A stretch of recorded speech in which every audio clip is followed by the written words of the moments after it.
Ya, pagi ini sedianya akan ada rekonstruksi ya, di TKP. Betul. Jadi kalau ada informasinya ini akan menerjunkan sejumlah ratusan personil di Padepokan Dimas Kanjeng di Probolinggo, Jawa Timur.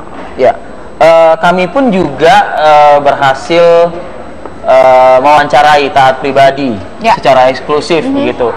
Banyak sekali pernyataan yang dijawab oleh taat pribadi. Dan apakah kita akan memutarkan wawancara itu sekarang? Ya, karena selain tadi pertanyaannya adalah banyak yang dijawab, juga dalam sesi wawancara tersebut juga taat pribadi menyangkal sejumlah tuduhan yang ditujukan pada dirinya, termasuk adalah penggandaan uang, penipuan, pembunuhan, dan lain sebagainya. Sudah ada Pak Rikwanto bersama kami pagi hari ini. Selamat pagi Pak Rikwanto. Lama tidak jumpa Pak Rikwanto. Lama tidak jumpa. Kalau melihat kasus Padepokan Dimas Kanjeng ini, apa sih informasi terakhir yang dapat oleh pihak kepolisian? Yang jelas terakhir kita sudah mentersangkakan Dimas Kanjeng menjadi tersangka kasus penipuan. Baru penipuan saja, penipuan sebelumnya dan kan pembunuhan. Dia ditangkap ditahan karena kasus pembunuhan. Jumat kemarin kita tersangkakan kasus penipuan. Ada karena berapa untuk kasus penipuan itu kan kita perlu dalami dulu ya. Selidiki dulu, jangan sampai ada yang tidak pas dalam penyelidikan dan penyidikan nantinya. Ya, masalahnya murid-murid yang ada di sana, orang-orang yang berafiliasi di sana masih merasa Kanjeng ini orang benar, dan pada akhirnya terungkap pelan-pelan banyak yang tidak betul di situ.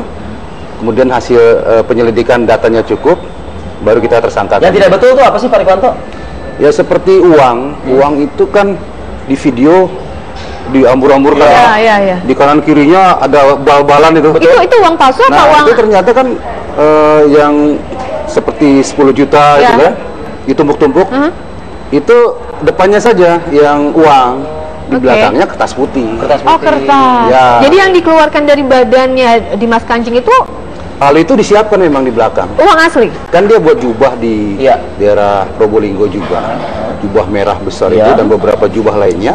Ada stok di belakang ini kantongnya. Jadi intinya uangnya dimasukkan ke dalam tubuhnya. Ya. Itu hanya trik saja begitu? Trik saja. Nanti seolah-olah keluar dari tangannya. Kan ini hasil pemeriksaan penyelidikan. Baik. Ini kita juga Pak Rikwanto tidak sendiri, ada anggota Komisi Hukum DPR RI, Bang Akbar Faisal. Selamat pagi, Bang Akbar. Selamat pagi. Mas Pagi, selamat pagi Mas Fadil. Selamat pagi Mas Fadil. Ya, Arif Fadil dan Paramita Sumantri, Bang Akbar. Bang Akbar, boleh nggak Bang bagi sedikit kisah dan juga cerita-cerita lah yang mungkin kalau bisa dikatakan untold stories-nya gitu ya, mungkin ya, Bang Akbar, dari kunjungan kemarin Bang Akbar. Iya, jadi memang kemarin kami dari Komisi 3 berkunjung ke Padepokan di sana ya. Kami ingin melihat kondisi langsung Padepokan dan juga bertemu dengan beberapa orang di sana, termasuk dengan ketua yayasannya Ibu Marwah Daud Ibrahim. Kesimpulan sementara saya bahwa Padepokan ini sudah menuju ke ujungnya, tidak layak diteruskan gitu ya. Kemudian yang kedua, orang-orang di sana ini betul-betul seperti terhipnotis ya. Kemudian yang ketiga menyangkut dengan Dimas Kanjeng sendiri, karena saya sudah bertemu langsung juga dengan dia dan berbicara dengannya. Saya menyimpulkan bahwa sebenarnya orang ini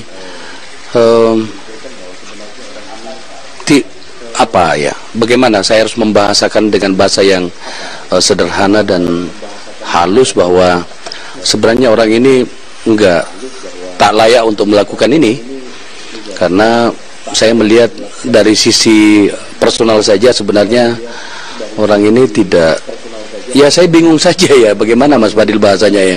Saya tidak terbiasa berbicara yang apa ya, tapi menurut saya orang ini enggak. Bang Akbar, kalau yang saya boleh katakan sakit orang ini begitu ya, bersama dengan kawan-kawan Komisi Hukum DPR, aktivitas Apa sih memang yang dijalankan di Padepokan Dimas Kanjeng itu?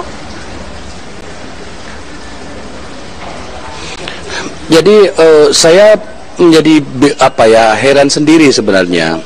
Pada saat kami berkunjung ke sana, kami tanya ke beberapa orang-orang di sana, santri juga bukan, karena ini bukan pesantren loh ya, ini padepokan. Jadi di sana juga ada orang dari agama yang lain, ada dari agama lain. Jadi bukan santri.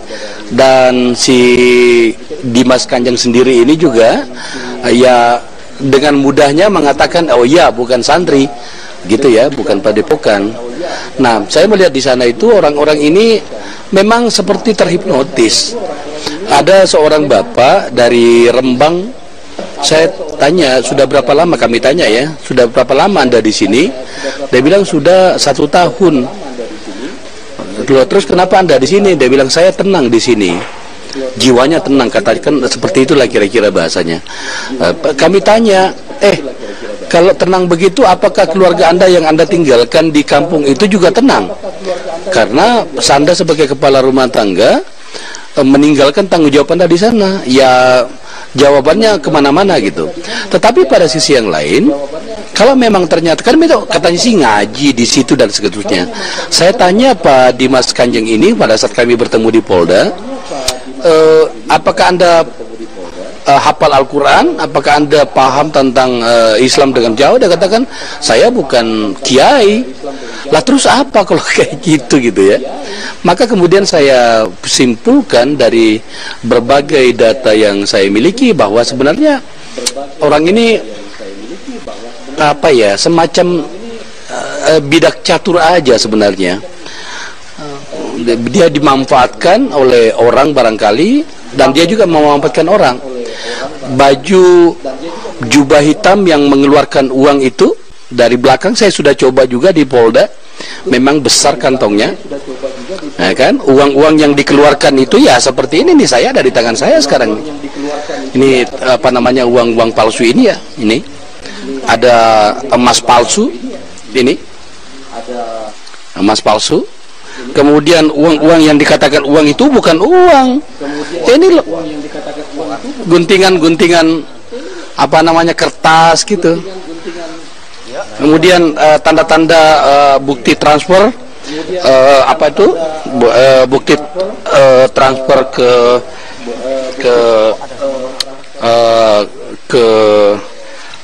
ke dia ini. Bukti transfer ke dia ini banyak gitu ya. Saya punya pembuktiannya. Jadi menurut saya orang ini penipu gini. Nih. Oke, Bang Akbar. Ya, Bang Akbar. Sedikit lagi bang ya. Tadi saya melihat seakan-akan kayak itu tangannya abang begitu ya di Polda. Abang menjejerkan sejumlah uang, ada uang 100.000, 50.000 begitu. Boleh nggak sih bang dijelaskan bang, itu maksudnya apa bang? Apakah meminta kepada taat pribadi untuk menggandakannya di hadapan anggota Komisi 3 atau apa bang? Iya, jadi uang yang saya jejerkan itu di sana itu adalah salah satu bukti ya. Ini coba lihat nih. Ini ada satu lembar uang 1 million euro. Kalau 1 juta euro berarti kan nilainya ini 14 miliar ya. Ini kan apa ini namanya ini? Penipuan. Inilah uang inilah yang dikirimkan kepada salah seorang perempuan yang sudah meninggal, perempuan tua di Makassar yang dia tipu 200 miliar itu lebih. Ya ini seperti inilah gitu ya. Nah, kami pada saat ketemu dengan Dimas Kanjeng itu, kita minta bisa nggak menggandakan uangnya sekarang. Ya dengan santainya dia mengatakan nggak bisa lagi. Nah, saya bilang kenapa? Karena jinnya katanya sudah takut semenjak dia ditahan. Kepada aparat teman-teman dari para penyidik Polda Jatim ditanya hal yang sama, dia katakan jinnya nggak bisa lagi karena jinnya kena gas air mata gitu. Ini kan apa ya, mempermainkan perasaan orang. Puluhan ribu orang yang ada di sana itu Rizky itu orang yang sebenarnya bukan karena agama, tapi ingin mendapatkan uang dari penggandaan yang dijanjikan ini. Sampai hari ini saya masih menerima SMS, salah satunya dari seorang yang mengaku sebagai Sultan Agungnya, mengatakan seandainya saja tidak ditangkap si Dimas Kanjeng ini, maka janji untuk uang yang sangat banyak itu setelah bertahun-tahun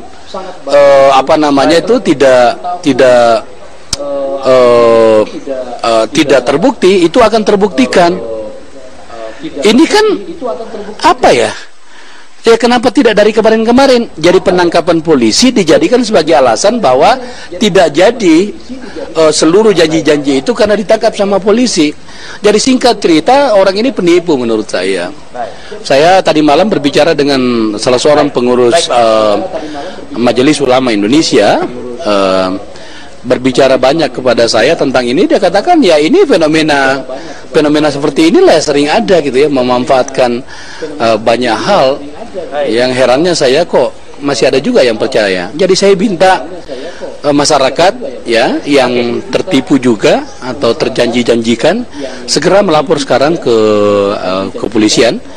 Pak Polda Jatim itu membuka layanan pengaduan dan itu segera melaporkan supaya cepat ini kasus ini. Hari ini Polda Jatim melakukan rekonstruksi di lokasi di sana di Probolinggo, dan itu bisa akan membuktikan banyak hal bahwa sebenarnya apakah orang ini memang punya kemampuan dan segala macam.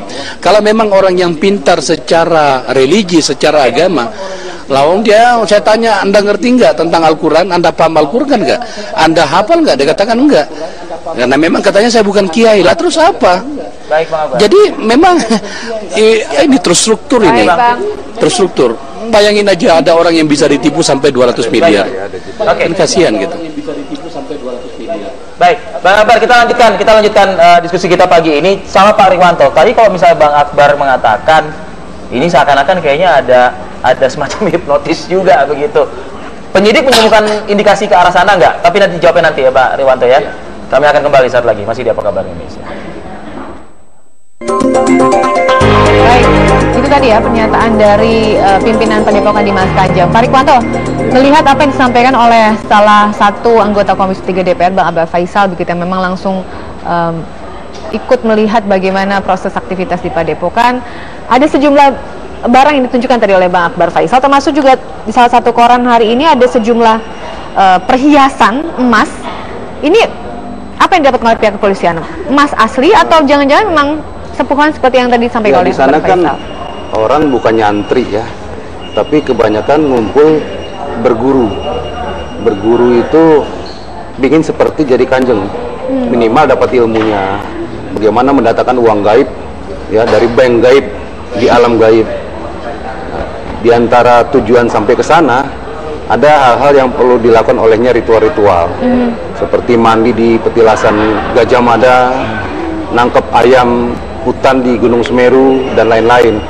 Jadi manakala dia bisa mendapatkan ilmunya, dia mendapatkan hadiah-hadiah seperti pulpen laduni. Ya, itu kalau bisa didapatkan dia bisa berbicara 7 bahasa. Ya, kemudian kantong merah. Apa itu? Kantong merah itu isinya tadi perhiasan ini. Perhiasan ini ya? Jadi diambil nggak habis-habis.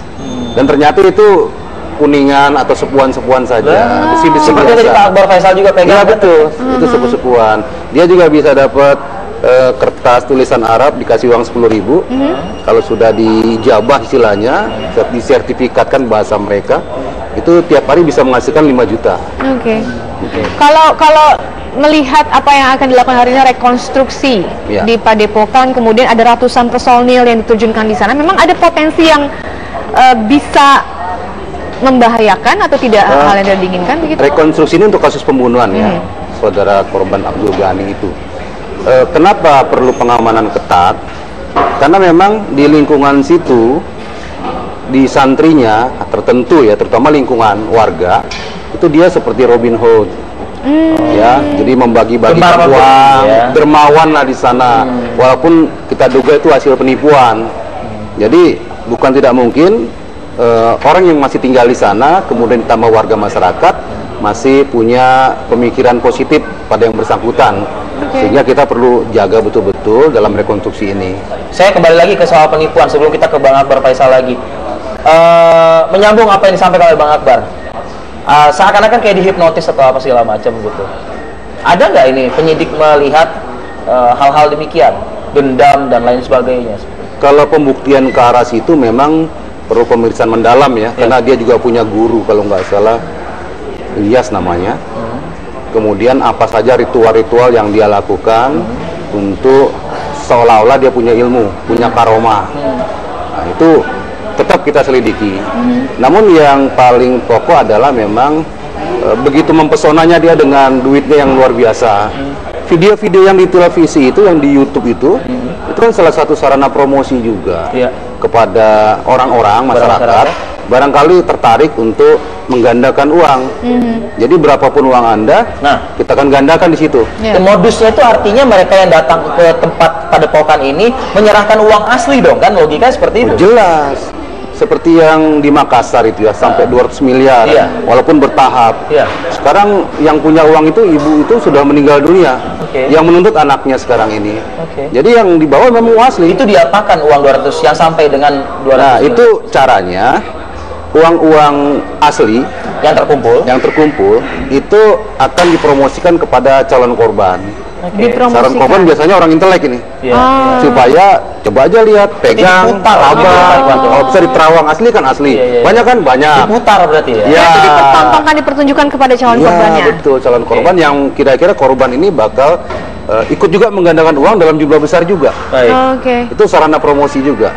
Nah, setelah itu uangnya dikemanakan, ini yang sedang kita selidiki. Bunker itu benar tidak sih, Pak Rikwanto? Bunker itu kan istilah ya, tapi yang kita cari tempat penyimpanan uang aslinya di mana? Apa di bank, apa di suatu rumah, apa tidak di kota itu. Ini mesti cepat juga, jangan sampai nanti hilang yang asli itu, yang tinggal yang palsu saja.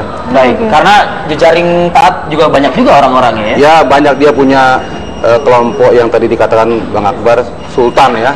Sultan itu sebenarnya pelindung-pelindung dia, yang bagaimana memarketing penipuan ini supaya bisa lebih banyak korbannya lagi. Baik, saya ke Bang Akbar lagi kalau gitu. Bang Akbar, masalah bunker, Bang, apakah ini juga termasuk yang ingin dicari tahu oleh Komisi 3 DPR?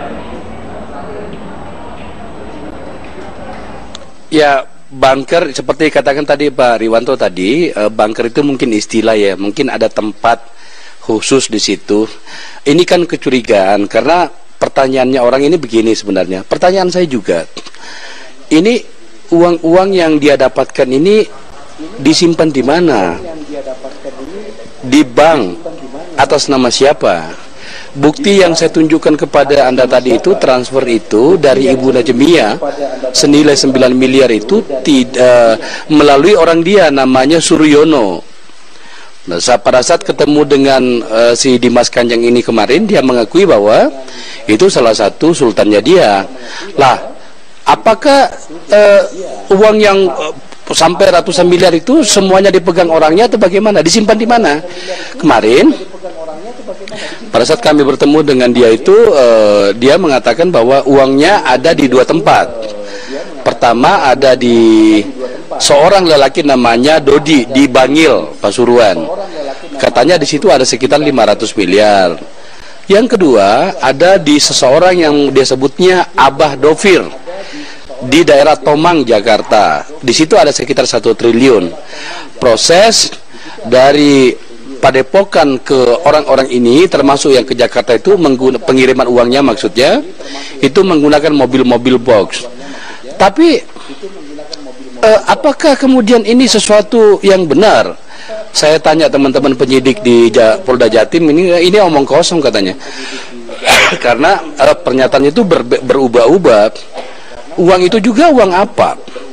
Apakah uang yang dari banyak orang itu, yang sudah banyak sekali pasti jumlahnya, atau uang yang penggandaan seperti yang saya tunjukkan kepada Anda barusan? kan?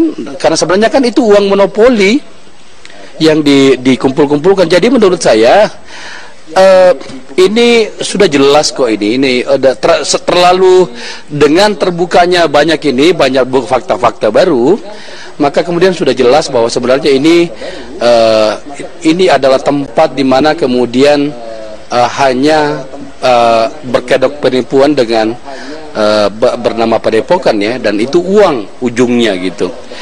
Bahwa kemudian banyak orang yang tertipu, ya itu adalah realitasnya. Ibu Najemiah di Makassar ini misalnya, itu dia menyumbang atau memasukkan uang ke situ bukan karena faktor agama. Ibu Najemiah ini kan pedagang, orang yang memang banyak uang, terkenal kok orang ini di Makassar ya. Nah, dia memasukkan uang pasti karena dijanjikan berganda-ganda. Dari 200 miliar lebih itu janjinya si Dimas Kanjeng ini, uang ini itu bisa membiak menjadi sekitar 1,8 triliun. Ya siapa yang nggak mau? Ya.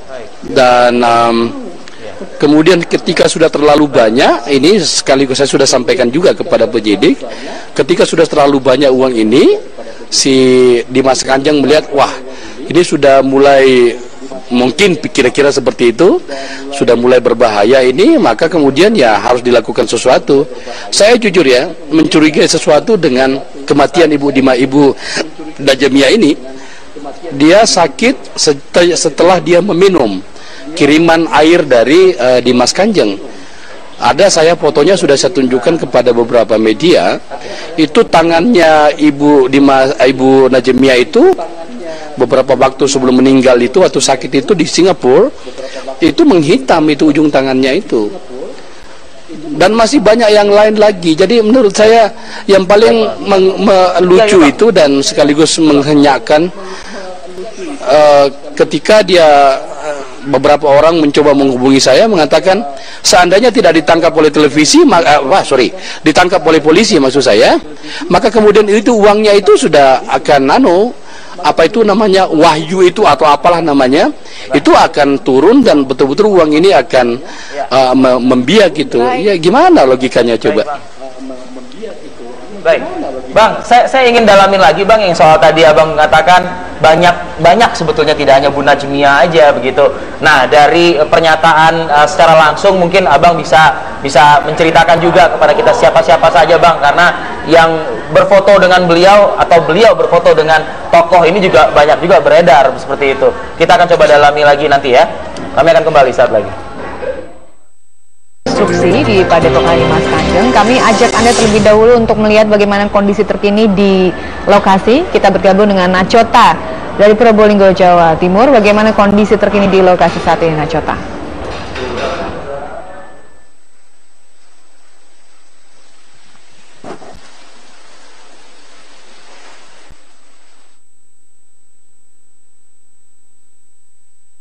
Konstruksi terhadap taat pribadi terhadap 2 kasus yang menimpanya. Dan persiapan dari informasi dan pantauan kami dapatkan di lokasi, sudah lebih dari sekitar 500 aparat baik dari BRIMOB maupun kepolisian sudah berjaga-jaga dan mengamankan lokasi tempat rekonstruksi ini. Dan dari data yang kami peroleh, hari ini akan ada 2 kegiatan, yaitu yang pertama adalah untuk melakukan rekonstruksi di tempat saya mengabarkan ini, dan yang kedua nanti rencananya dari pihak aparat juga akan masuk ke rumah pribadi milik taat pribadi tepat di belakang kiri saya. Itu adalah rumah dari taat pribadi. Nantinya para aparat akan masuk ke rumah taat pribadi untuk mengecek atau mencari kemungkinan adanya barang bukti baru yang akan ditemukan untuk melanjutkan proses penyidikan nantinya. Dan saat ini sudah mulai nampak dari para pihak kepolisian maupun aparat sudah mulai melakukan apel dan briefing, berkoordinasi nanti jalannya bagaimana jalannya rekonstruksi nanti. Sudah mulai nampak ramai karena memang sudah kurang lebih sekitar 1 jam lagi taat pribadi akan datang ke lokasi tempat saya mengabarkan dan akan melakukan rekonstruksi. Jika sebelumnya memang taat pribadi dituduhkan atas 2 kasus. Yang pertama adalah pembunuhan terhadap 2 mantan pengikutnya, yakni pembunuhan atas Ismail Hidayat dan juga Abdul Kani, serta tuduhan dan menjadi tersangka atas kasus penipuan dan penggandaan uang yang selama ini dilakukan di tempat saya mengabarkan ini, di padepokannya selama ini melakukan penggandaan uang dan kerugian dari para mantan BEM sudah mencapai miliaran rupiah. Dan bisa juga saya kabarkan, saya ulangi lagi bahwa di belakang saya sudah nampak banyak aktivitas dari para aparat dan pihak kepolisian untuk mengamankan jalannya rekonstruksi yang akan berlangsung pada pukul 9 nanti, kurang dari 1 jam lagi. Demikian, kita kembalikan ke Jakarta. Baik, terima kasih. Nachota, lapornya langsung dari Probolinggo, Jawa Timur. Baik, sedikit ke Bang Akbar sebelum kita menyudahi topik ini. Bang Akbar, ada banyak nama yang dikaitkan melalui foto dan lain sebagainya, begitu Bang Akbar. Apa mungkin kesimpulan dari Komisi 3 terkait dengan nama-nama pembesar, tokoh masyarakat, pejabat dan lain sebagainya dalam urusan ataupun juga kasus taat pribadi? Ya, kalau yang seperti itu saya nggak heran ya. Atas nama banyak faktor, ya banyak orang yang datang pada saat saya masuk ke dalam itu di Padepokan kemarin, begitu banyak gambar-gambar atau foto baliho-baliho taat pribadi dengan para tokoh-tokoh yang selama ini banyak kita lihat di publik ya. Ya itu sih wajar saja menurut saya. Pak Mahfud sendiri sudah ngaku kok pernah datang ke sana, dan sekarang Pak Mahfud malah dengan tegas mengatakan bahwa orang ini adalah pembohong ya. Ya itu menurut saya biasa saja. Yang perlu disidik itu adalah diselidiki, dicari betul, dan kepolisian sedang melakukannya adalah apakah ada kemungkinan sebenarnya Padepokan ini dijadikan tempat pencucian uang. Jadi uang-uang itu dibawa ke sana untuk dicuci. Makanya saya meminta juga sebenarnya, ini hari ini saya ingin mengatakannya. Pertama tadi saya meminta masyarakat yang merasa tertipu untuk segera melaporkan. Yang kedua, PPATK masuk juga ke sini bersama dengan BI lah ya. Kita pengen tahu uang-uang ini kemana saja ini. Itu. Karena ada beberapa dokumen yang saya dapatkan bahwa katanya disimpan di sebuah bank asing. Saya sebut saja di sini Bang Hana. Jadi orang-orang itu dijanjiin dibukain nomor rekening di situ. Itu kemudian itu di uangnya yang setelah nantinya penggandaan itu sudah mendapat restu dari yang siapa begitu ya. Itu maka kemudian uang itu akan masuk ke situ. Saya punya salah satu nomor rekening itu. Nah, inilah yang dicari. Kembali pada pertanyaan Mas Fadil tadi ya. Kita lihat saja nantinya bagaimana hasil pengembangan dari kepolisian gitu.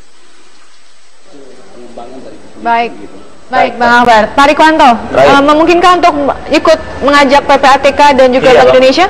Memang dalam rencana kita itu penyidik melibatkan Bank Indonesia untuk memastikan secara formal uang itu asli atau palsu, asli berapa banyak. Kalau aliran bagaimana Pak Rikwanto? Kalau PPATK memang untuk aliran dana ya, transaksinya kemana saja. Istilah banker tadi kan istilah itu bisa taruh di bank mana saja atau disimpan ke siapa saja. Si A, si B, si C. Ya, itu dalam kaitan penelusuran. Memang kita libatkan PPATK dengan Bank Indonesia untuk ini. Karena kan bukan angka kecil, bukan angka main-main ya. Ya, ya, memang patut diduga juga bukan di perbankan saja dia simpan, juga kita duga ada di suatu tempat. Ya, karena memang dalam prakteknya kan mereka butuh uang cash untuk promosi kepada calon-calon korban berikutnya. Apalagi tadi Pak Akbar mengatakan dia menggenggam atau memegang juga bukti-bukti transfer dari Bu almarhumah Najmiah di Makassar itu. Angkanya signifikan sekali ya Mita ya, 9 miliar. 9 miliar. Iya, memang ada bawa koper ya, Bu Najmiah itu ya, datang, ada juga transferan ada juga. Nah itu di Padepokan uang itu diapakan selanjutnya? Yang langsung di koper ditaruh di mana? Yang transferan apa mengendap di rekening itu saja atau sudah dioper ke rekening yang lain? Itu yang kita telusuri nanti. Sudah ada di tangan polisi itu? Sudah sedang dalam proses pendalaman. Termasuk keterlibatan barangkali tokoh-tokoh yang pernah datang ini akan juga ditulis? Iya. Siapapun yang pernah berkunjung ke situ itu akan jadi pendataan oleh penyidik. Perannya apa dan nanti kontribusinya terhadap Padepokan apa? Apa sekedar mengagumi saja? Apa ikut kolaborasi? Ya tadi Bang Akbar bilang kan jangan-jangan ada cuci uang di situ. Kemungkinan itu bisa saja. Tapi kita dalami saja dulu. bagaimana proses yang didapat oleh penyidik nanti menggunakan Bank Indonesia atau PPATK ditemukan seperti apa. Kita tunggu saja. Baik, kita tunggu terus perkembangannya seperti apa nanti. Pak Rikwanto, terima kasih. Waktu bersama kami di Apa Kabar Indonesia Pagi. Juga Bang Akbar Faisal, terima kasih. Selamat pagi. Sudah kita ganggu pagi-pagi ya di kediamannya. Baik, pemirsa, kita nanti akan bergabung juga dengan Garut, lokasi yang belum selesai ya di tempat musibah. Sebelumnya banjir bandang, dan ini kabarnya juga ada jembatan yang roboh juga ya terkait dengan cuaca yang masih cukup ekstrim. Kami